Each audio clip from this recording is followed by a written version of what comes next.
కడప నగరంలోని దేవుని కడప శ్రీ లక్ష్మీ వెంకటేశ్వర స్వామి ఆలయం మత సామరస్యానికి ప్రతీకగా నిలుస్తోంది. ఉగాది రోజు ఆ శ్రీనివాసునికి భత్యం చెల్లించడం ఇక్కడ ముస్లింలకు ఆనవాయితీగా వస్తుంది. వందల ఏళ్లుగా ఈ సాంప్రదాయాన్ని కొనసాగిస్తూ సబ్కా మాలిక్ ఏక్ హై అనే నినాదాన్ని కడప ముస్లిం మహిళలు చాటుతున్నారు. ప్రతి ఏటా ఉగాది పర్వదినాన స్వామివారిని దర్శించుకోవడం వారికి ఆనవాయితీగా వస్తుంది. కాగా శ్రీనివాసుడు పెళ్లాడిన బీబీ నాంచారమ్మను తమ ఇంటి ఆడబిడ్డగా భావించి ముస్లిం సోదరులు భత్యం చెల్లిస్తారని ఈ సందర్భంగా ఆలయ అర్చకులు తెలిపారు.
హిందువులకు కొత్త సంవత్సరం ప్రతి ఒక్కరు వస్తారు.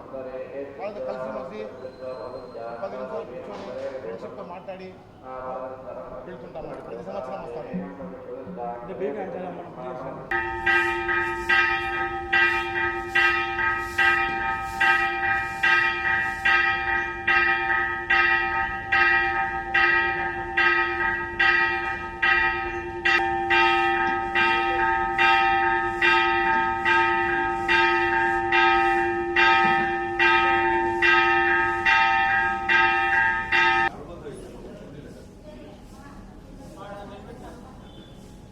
వెంకటేశాయ అందరికీ కూడా నూతన తెలుగు సంవత్సర ఉగాది శుభాకాంక్షలు తెలియజేస్తూ తిరుమల తిరుపతి దేవస్థానంలో శ్రీ లక్ష్మీ వెంకటేశ్వర స్వామి దేవస్థానం దేవుని కడప ఇక్కడ ఏమంటే చరిత్ర అందరికీ కూడా తెలిసిందే. ఇక్కడ కృపాచార్యుల వారు ఇక్కడ స్వామివారిని ప్రతిష్ఠ చేయడం వల్ల ఈ ప్రాంతానికి కృపానగరం అని పేరు వచ్చింది.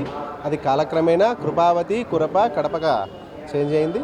అంతేకాకుండా తర్వాత తిరుమల దర్శనం చేసుకున్న తర్వాత కృపాచార్యుల వారు తిరుమలకు వెళ్ళేటువంటి యాత్రికులు వెళ్ళేటప్పుడు కానీ లేదా రిటర్న్లో కానీ వచ్చినప్పుడు ఇక్కడ స్వామివారిని దర్శనం చేసుకుంటే వాళ్ళ తిరుమల యాత్ర కంప్లీట్ అవుతుందని చెప్తారు. అంతేకాకుండా ఇక్కడ ముస్లింలందరూ కూడా ముస్లిం సోదరులు వీళ్ళందరూ కూడా ఉగాది రోజున వచ్చి స్వామివారిని దర్శనం చేసుకోవడం జరుగుతుంది.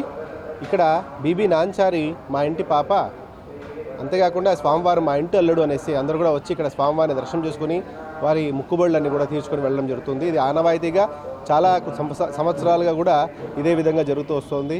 అందరికీ కూడా ఉగాది శుభాకాంక్షలు. గోవింద.